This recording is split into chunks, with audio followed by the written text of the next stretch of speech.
तो आज के वीडियो में हम सोलो लेवलिंग सीजन 5 के एपिसोड 4 को एक्सप्लेन करेंगे। उससे पहले गाइस जो भी इस चैनल पर न्यू आए हो सब्सक्राइब दिस चैनल।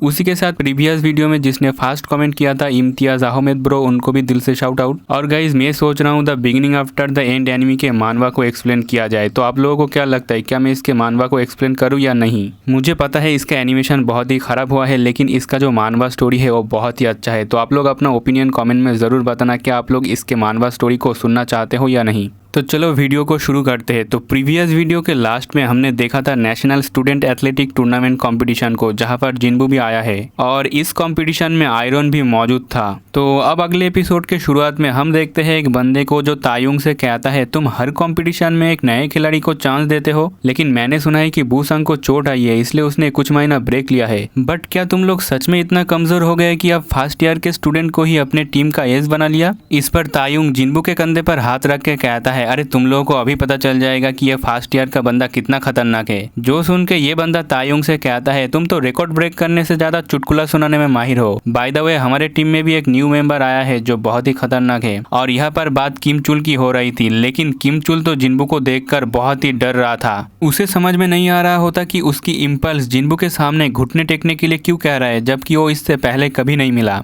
एंड किम चुल को लग रहा था कि वो इससे डर रहा है, लेकिन अगले ही पल वो चिल्लाते हुए कहता है डर मत आपुन, एकदम ठीक है। और उसके दोस्तों को भी समझ नहीं आ रहा होता है कि ये चिल्ला क्यों रहा है। इसके बाद किम चुल जिन्बू के सामने आता है और अपने मन में सोचता है मैं इसके सामने डर जाऊं, ऐसा हो ही नहीं सकता। पहले शायद मुझे थोड़ा चक्कर आ गया होगा क्योंकि मैंने पूरा ब्रेकफास्ट नहीं किया है। एंड फिर वो जिन्बू को बोलता है तू मुझे ऐसे घूर क्यों रहा है, अगर तुझे मुझसे कुछ बोलना है तो मुझे फॉलो कर। और अब जिन्बू उसके साथ जाने वाला था तो ये सीनियर लोग उसे बोलता है जिन्बू बस इसे मार मत देना, बच्चा समझ के छोड़ देना। इस पर जिन्बू कहता है ऐसा कुछ भी नहीं होने वाला, तुम लोग टेंशन मत लो। उसके बाद सीन चेंज होता है। हम देखते हैं किम चुल को जो जिन्बू का कॉलर पकड़ा हुआ है और वो गुस्से में जिन्बू से कहता है तू अपने आप को समझता क्या है साले, तुझे लगता है मैं स्कूल यूनिफॉर्म पहना हुआ हूँ और एक ही फील्ड में खड़ा हूँ तो तुझे लगता है तू मुझे हरा सकता है? दूसरी तरफ तो जिन्बू के सभी शैडो सोल्जर किम चुल को वेलकम कर रहा था और जिन्बू को उसे वापस लाने के लिए भी बोल रहा होता है, लेकिन तभी किम चुल तो रोने लग जाता है और जिन्बू के सामने घुटने टेक देता है। उसे भी समझ नहीं आ रहा था कि उसके साथ हो क्या रहा है। एंड उसे देखकर जिन्बू अपने मन में सोचता है वो इस दुनिया में एज ए ह्यूमन किम चुल के रूप में जी रहा है, ना कि मेरे शैडो सोल्जर के रूप में,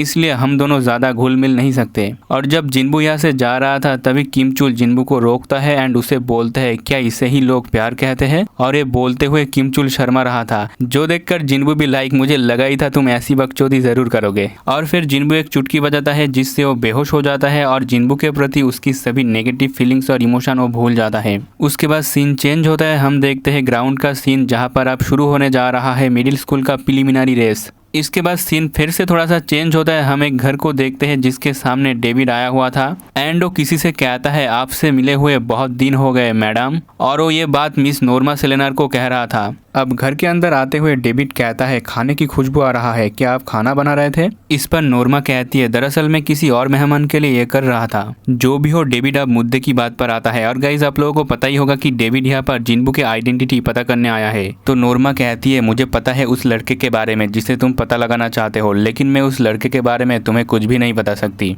जो सुन के तो डेविड चिल्लाते हुए कहता है मैडम आप ये क्या कह रहे हो, आपको पता तो है कि उसने क्या किया है। अगर हम उसे ऐसे ही छोड़ देते हैं तो आगे चल के वो हमारे कंट्री के लिए एक थ्रेट बन सकता है। इस पर नोर्मा कहती है क्या तुमने उस वीडियो को अच्छे से नहीं देखा? डेविड बोलता है हाँ मैंने देखा था, एक अकेला लड़का जो कि सब मॉन्स्टर और उनके बॉस के सामने बिना खौफ के खड़ा था। हालांकि उसकी ताकत बहुत ही ज्यादा थी, फिर भी उसने ह्यूमैनिटी को बचाया। तभी नोर्मा कुछ ऐसा कहती है जो सुन के डेविड चौंक जाता है। वो कहती है अगर मैं ये कहूँ कि ये इंसिडेंट पहले भी हो चुका है तो क्या तुम मुझ पर यकीन कर पाओगे? इस पर डेविड बोलता है तो आप कह रहे हो कि इंसानों ने ऐसा नजारा पहले भी देख चुका है? और फिर डेविड यहाँ से जाते हुए मिस नोर्मा से पूछता है क्या आप गारंटी दे सकते हो कि वो लड़का ह्यूमैनिटी के लिए खतरा नहीं है? नोर्मा कहती है मैं गारंटी देती हूँ वो लड़का ह्यूमैनिटी के लिए कोई भी खतरा नहीं है। इस पर डेविड बोलता है ठीक है, मुझे लगता है इतना काफी होगा। और फिर डेविड यहाँ से चला जाता है। इसके बाद हम देखते हैं एक बंदे को जो नोर्मा के घर में पहले से ही मौजूद था। वो नोर्मा से कहता है ग्रैनी मुझे वो बुढ़ा आदमी बिल्कुल भी पसंद नहीं, क्या मैं जाके उसे सबक सिखाऊं? एंड ये बोलने वाला थॉमस होता है जो अब एक रिंग फाइटर है। वो नोर्मा से कहता है विया एक्सीडेंट में मेरे साथ बहुत लोग मर गए थे, लेकिन आपके भविष्यवाणी के कारण मैं जिंदा हूँ, लेकिन आपने मुझे उस दिन क्यों बचाया था? इस पर नोर्मा कहती है क्योंकि तुमने अपने पिछले ज़िंदगी में बहुत से अच्छे काम किए थे। थॉमस पूछता है बाय द वे उस वीडियो में जो लड़का था उसने ऐसा क्या किया जो इस बूढ़े आदमी को यहाँ पर आना पड़ा। नोर्मा कहती है उसने इस दुनिया को बचाया था।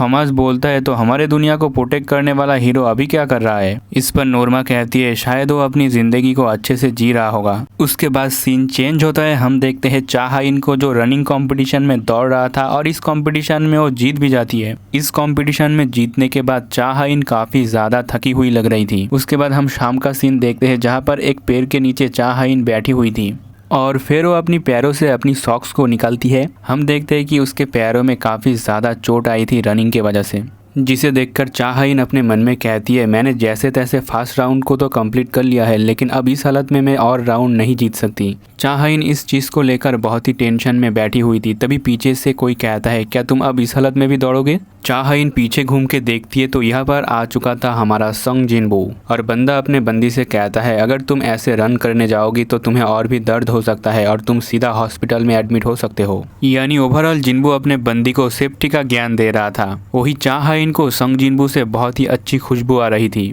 वो कहती है शुक्रिया मेरी चिंता करने के लिए, लेकिन मुझे अभी जाना होगा।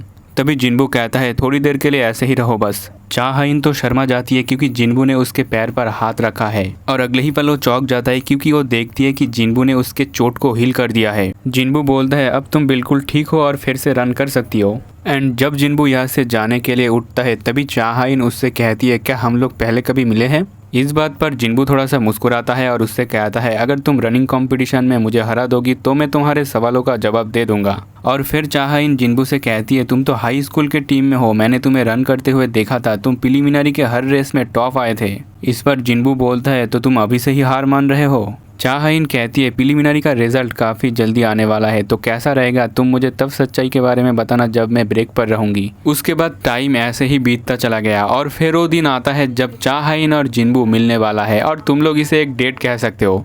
जो भी हो गाइस, ये होता है क्रिसमस का टाइम और इस टाइम जिनबू अपने कपड़ों को लेकर सोच रहा था तभी उसकी नज़र शॉपिंग मॉल के एक कोट पर पड़ती है और इसके बाद ऑब्वियसली चीज़ जिनबू अपनी पावर का इस्तेमाल करके उस कपड़े को पहन लेता है, जिसे देखकर टास्क कहता है एकदम मस्त लग रहे हो माय लॉर्ड। उसके बाद जिनबू एक जगह पर रुक के काउंटिंग करने लगता है 1 2 3 करके। काउंटिंग खत्म होते ही वो पीछे मुड़ के कहता है अरे तुम यहाँ पर हो। चा हा-इन तो चौंक जाती है, वो कहती है ऐसा लगा कि तुम्हारे पीछे भी आंखें हैं। और फिर वो जिनबू से पूछती है क्या तुम उस यूनिवर्सिटी में जाओगे जिसे तुमने चुना है, लेकिन तुम्हें इतने अच्छे नंबर मिले हैं फिर भी तुम उस यूनिवर्सिटी में जाने पर इतना जोर क्यों दे रहे हो। इस पर जिनबू बोलता है वहाँ पर मुझे फुल राइट स्कॉलरशिप मिलेगा और अब्रॉड में पढ़ाई करने का अपॉर्चुनिटी भी, उसी के साथ मुझे वहाँ पर किसी से मिलना है। जो सुन के चा हा-इन कहती है क्या वो कोई लड़की है।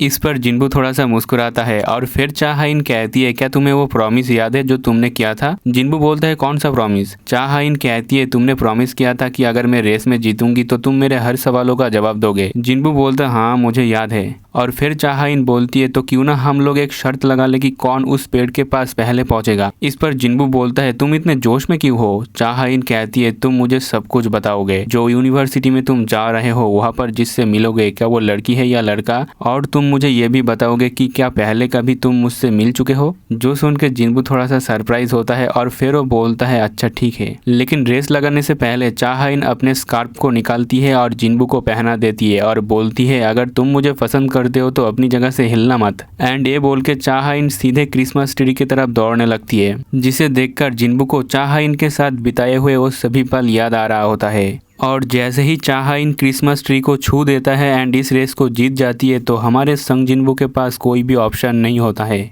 और आगे बढ़ने से पहले वो अपने सभी शैडोज को अपनी आंखें बंद करने के लिए बोल देता है। इसके बाद हम इन दोनों के बीच एक खूबसूरत मोमेंट को देखते हैं जो बहुत ही कमाल का होता है। एंड गाइस, अगर ये मोमेंट आपको अच्छा लगता है तो वीडियो को लाइक करके चैनल को सब्सक्राइब कर देना। और यहीं पर हमारा एपिसोड भी खत्म होता है, तो मिलते हैं नेक्स्ट वीडियो में, तब तक के लिए बाय बाय।